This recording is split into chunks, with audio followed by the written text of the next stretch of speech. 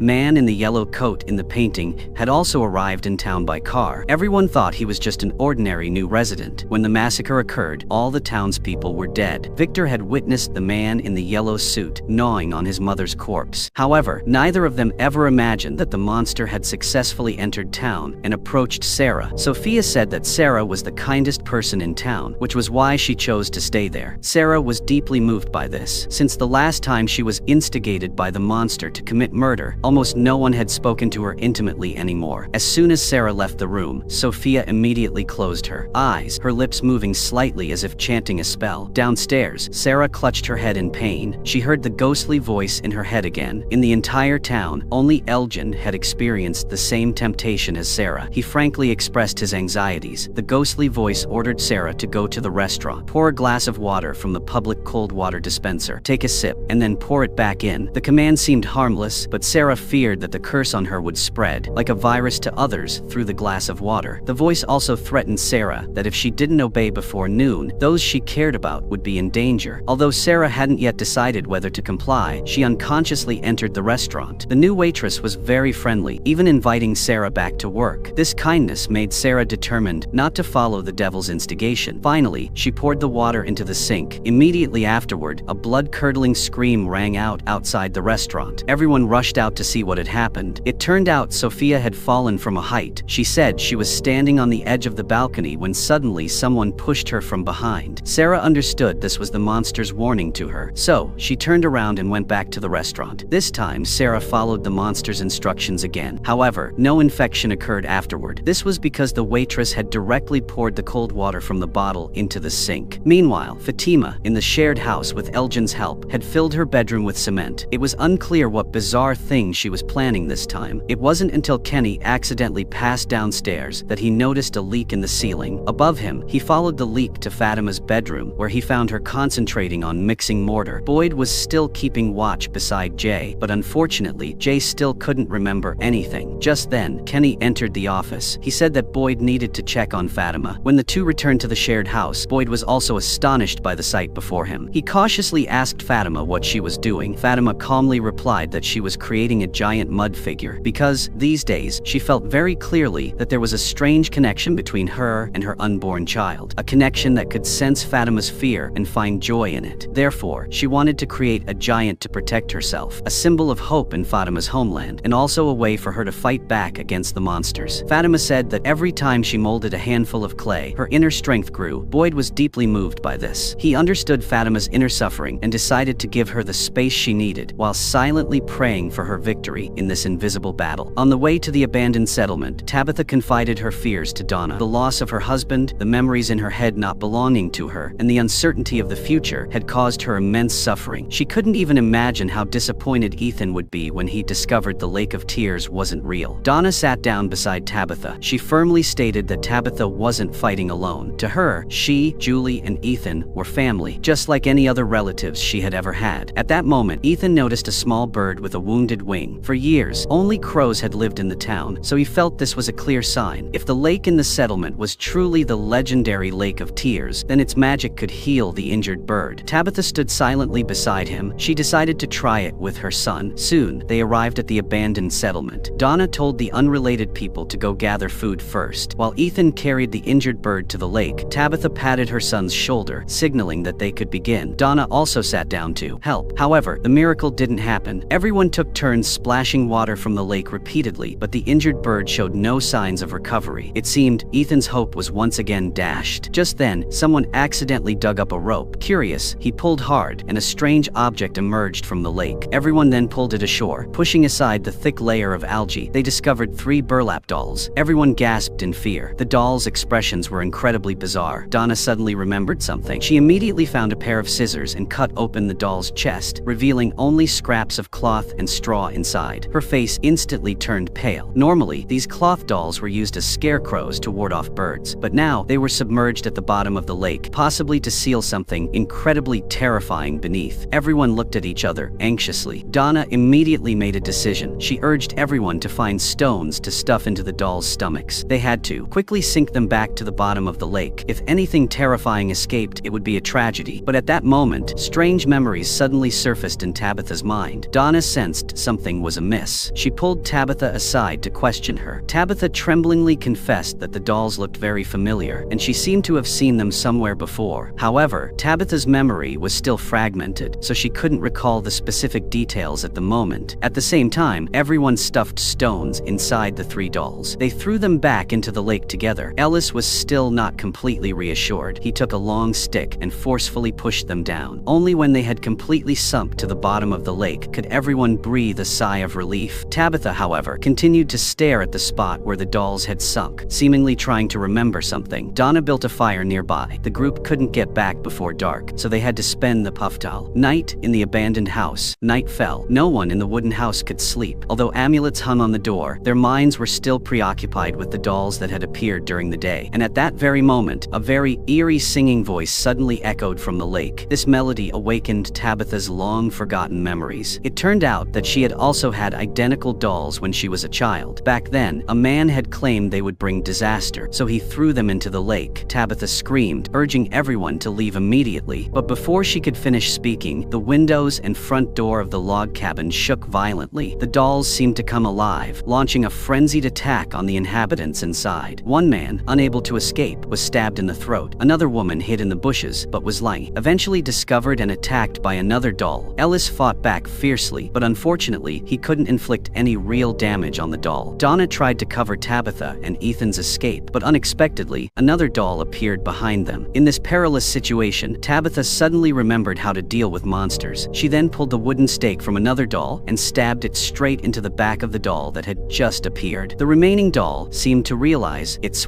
weakness had been exposed. It immediately fled the scene. As for Jay, to restore his memories, he swallowed a hallucinogenic mushroom. This reckless experiment initially seemed to have no effect. It wasn't until Jay accidentally saw spiders on the glass that he realized he was about to fall into a world of hallucinations. To ensure his safety, he asked Boyd to keep a close watch on him. The two even agreed on a safety keyword. If Jay became too deeply immersed in the hallucinations, Boyd would have to say the word Capricorn to pull him back to reality. As time went on, the mushroom in Jay's body began to take effect. His eyes gradually became vacant. He constantly wondered how he could escape this town. He also begged to see what he once knew. Suddenly, the sound of a violin echoed in his ears. Jay was astonished to realize that the boy before him was his 12-year-old self. He remembered his grandmother dying at that time. Afraid of her passing, young Jay played her favorite song every day. However, Jay didn't think this had anything to do with escaping the town, and he exclaimed that he didn't want to witness this scene again. Just as Jay was about to lose control, a familiar figure suddenly appeared from nowhere. It was the mysterious man nailed to the tree whom he had encountered in the forest. The man held a skull filled with fresh blood and offered it to Jay. He repeatedly urged Jay to drink it. Although Boyd couldn't see the man, he still advised Jay to drink the blood. After all, it was all just an illusion. Jay found this reasonable, so he tilted his head back and drank the horrific liquid. Then the strange man disappeared, replaced by 12-year-old Jay. The boy said that Jay couldn't choose his memories. If he persisted, he would have to witness incredibly horrific things. But in his desire to find the truth, Jay had long since disregarded his own life. Without hesitation, he followed the boy, wondering if he would see things he didn't want to see. They walked through the dense forest without realizing it. Jay was astonished to find himself standing before the communal house. However, several corpses lay scattered in front of the door. Although a few survivors remained, they were all playing violins with lifeless eyes. As he approached, Jay realized that all of them were himself in different eras. He looked at the wounds on the corpses. They hadn't been torn apart by monsters, but had been murdered by humans. The boy beside him immediately exposed the cruel truth. Every time Jay got closer to the truth and shared the secret, the residents who refused to accept reality would go mad, and then they would end his own life. The curse of this town was an endless cycle of tragedy, and Jay was destined to be a sacrifice. Even more terrifying was that Tabitha's fate would be even more tragic than his. Fear and despair overwhelmed Jay's mind. He urgently asked how to break this cycle? The boy didn't answer, but silently walked into the communal house. Jay followed out of curiosity. As a result, he discovered a secret door hidden in the basement. He and Boyd cleared away the rubble blocking the entrance. A dark tunnel appeared before them. Boyd stayed close behind, and after a while, he seemed to remember something. He warned Jay not to continue exploring, even shouting the security code, Capricorn. But Jay was certain the truth was ahead, so he went straight to the end of the tunnel. There he saw a stone room with a large stone platform in the center. The boy said this was where children were sacrificed. Jay was about to ask how to rescue them when, unexpectedly, the next second several smiling humanoid monsters emerged. It turned out this place was not only a sacrifice site, but also a hiding place for the monsters. As expected, Jay was surrounded by the monsters. Then they squeezed him tightly inside a stone pit. The moment the stone lid slammed shut, Jay caught a glimpse of a child's soul. But then, in the blink of an eye, he woke up in a chair at the police station, Boyd still watching over him. It turned out that the terrifying journey had only happened in Jay's mind. Jay's dreamy gaze had vanished. He declared confidently that he knew what to do to free everyone. However, the other townspeople were still living in utter fear. At the clinic, Christy and Marie were bandaging Sophia's wounds. Sophia had suddenly fallen into a shallow pool and broken her left arm. Christy's technique was excellent. With a few quick movements, she had reset the bone. Marie was about to go to the ambulance to get a splint. As she stepped out the door, she unexpectedly encountered Julie and Randall returning. Without asking many questions, she went straight to the ambulance. But as she opened the glove compartment, tragedy struck. She was horrified to find her hands suddenly shackled with iron chains. Simultaneously, the radio in the ambulance began to emit haunting screams. Christy waited, but Marie didn't return. So she went outside to the ambulance to look for her. She saw Marie sitting on the floor, her face pale, while Julie and Randall were having a heated argument. In the clinic, Julie, despite 2 consecutive failures, remained determined not to give up. Randall believed it was all a figment of Julie's imagination. Furthermore, each time Julie fainted, she experienced violent convulsions, causing Randall great concern that something terrible might happen to her. Their argument was overheard by Sophia. When she turned around, she saw Marie and Christy also arguing about something. A knowing smile played on her lips. Then, suddenly, Marie felt as if shackles had bound her hands. It turned out she could never forget the haunting experience in the cave. With Christy's comforting words, Marie's mood finally calmed down. She was certain that her recent experiences weren't entirely hallucinations, especially the agonizing screams of the vengeful spirits from the radio. Marie could clearly hear Kenny's father's voice in it. She was convinced that even if the residents died, their souls remained trapped here, suffering endless torment. This town was like an ancient creature absorbing the despair of its inhabitants to survive. Meanwhile, at the